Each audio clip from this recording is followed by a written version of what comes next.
Hi, welcome back to Veganized by Veli. Today I'll be showing you how to make a white Hennessy Morir Soñando. If you've never had Morir Soñando, it's a Dominican juice, and I would say it's similar to a liquid creamsicle. Here are the ingredients that you'll need. Hennessy, Oatly, full-fat Oatly barista, orange juice, vanilla extract, and sugar. This recipe makes about 4 to 6 drinks. Add in the Oatly barista.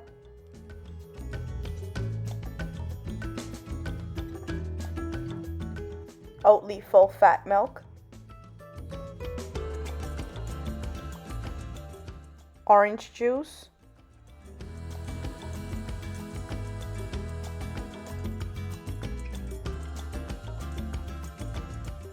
azúcar, aka sugar, vanilla extract, and of course, the star of the show, white Hennessy.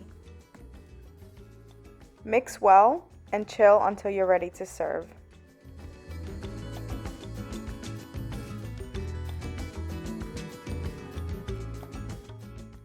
It is mandatory to serve this drink with a lot of ice and a straw. Salud!